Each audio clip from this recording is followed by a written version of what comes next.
Vina. Penelusuran penanganan kasus ini membuka peluang untuk mengungkap kebenaran. Pada saat itu dia langsung diadakan penahanan pemeriksaan di Polsek Udbar. Cuman jam 11 malam dipindahkan ke Polres Cirebon. Jam 11 malam berarti di malam Selasa ya. Jadi pada saat yang anak yang 7 orang ditangkap itu satu kamar sama Rivaldi.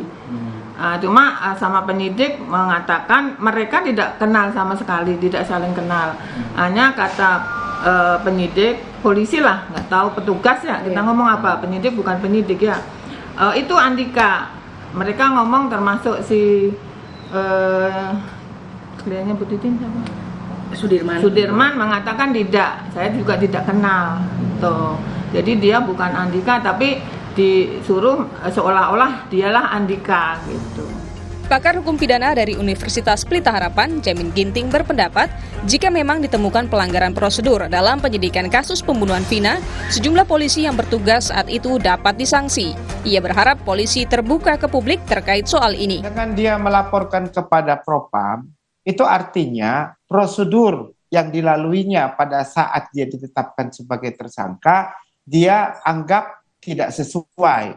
Nah, kalaupun kita harus bedakan antara material, mungkin materialnya diperiksa, tapi pada formilnya, waktu dia diperiksa, diperlakukan tidak sesuai dengan objek yang pemeriksaan begitu. Nah, waktu nanti itu harus dipanggil. Jadi penyidik waktu dia menginterogasi dia, ya kemungkinan dipaksa katanya disudut rokok lah, dipukuli atau apapun itu kemungkinan akan dipanggil dan diperiksa.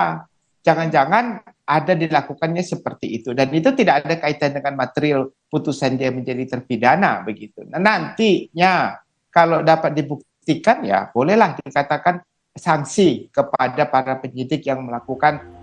Pertanyaan soal penuntasan penyelesaian kasus Vina kini diarahkan ke polisi. Selain desakan menangkap 2 pelaku yang masih buron, polisi juga harus bisa menjawab tudingan proses penanganan kasus pembunuhan Vina yang disebut-sebut kuasa hukum pelaku bermasalah. Tim Liputan, Kompas TV. Selanjutnya kami ajak Anda bergabung dengan jurnalis Kompas TV, ada Vida Alatas di Bandung, Jawa Barat. Selamat petang, Vida. Bagaimana Vida sejauh ini hasil pemeriksaan dari Peggy? Apakah ini juga jadi jalan untuk bisa menangkap 2 DPO lainnya?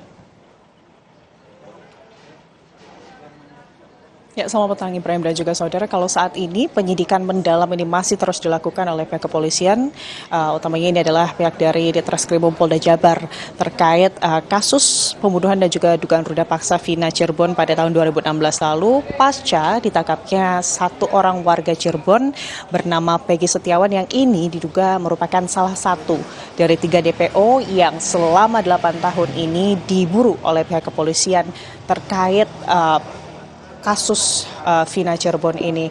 Dan kalau dari keterangan yang diberikan oleh pihak kepolisian hingga saat ini, pemeriksaan kepada saksi-saksi seperti salah satunya ini adalah Peggy Setiawan dan juga 7 terpidana lainnya, ini terus dilakukan oleh pihak kepolisian. Bahkan Ibrahim dan juga saudara, pihak penyidik dari Polda Jabar ini juga telah memindahkan ke-7 terpidana dari kasus pembunuhan Vina yang sebelumnya dipenjarakan di Lapas Cirebon ke sejumlah lapas di Kota Bandung. Di antaranya ini adalah Lapas Bancai begitu ya, dan juga Lapas Kebonwaru, di mana 4 terpidana ini dipindahkan ke Lapas Kebonwaru pada Selasa sore kemarin. Ini dikonfirmasi oleh Kepala Lapas Kebonwaru yang menyebut bahwa ke-4 tersangka ini sudah dipindahkan ke Lapas Kebonwaru Selasa kemarin disertai oleh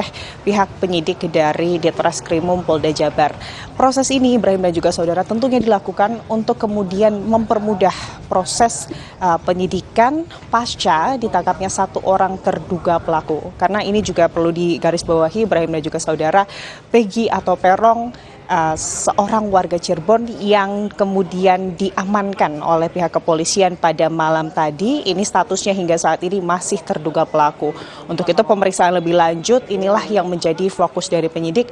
Kami juga masih memiliki beberapa pertanyaan Ibrahim dan juga saudara terkait kasus ini dan juga bagaimana kemudian proses penangkapan secara mendetail, sudah berapa lama kemudian Peggy ini menjalankan aktivitasnya sebagai tukang bangunan begitu ya di Bandung, dan apa yang membuat hingga 8 tahun ini kemudian Peggy ini bisa bersembunyi dengan aman, bisa dikatakan begitu ya, dari pihak kepolisian. Namun memang belum banyak informasi yang bisa diberikan, keterangan-keterangan mendetail dan juga teknis ini tidak bisa terlebih dahulu diberikan oleh pihak kepolisian kepada publik, khawatir karena ini akan kemudian mengaburkan proses penyidikan yang hingga saat ini masih terus dilakukan.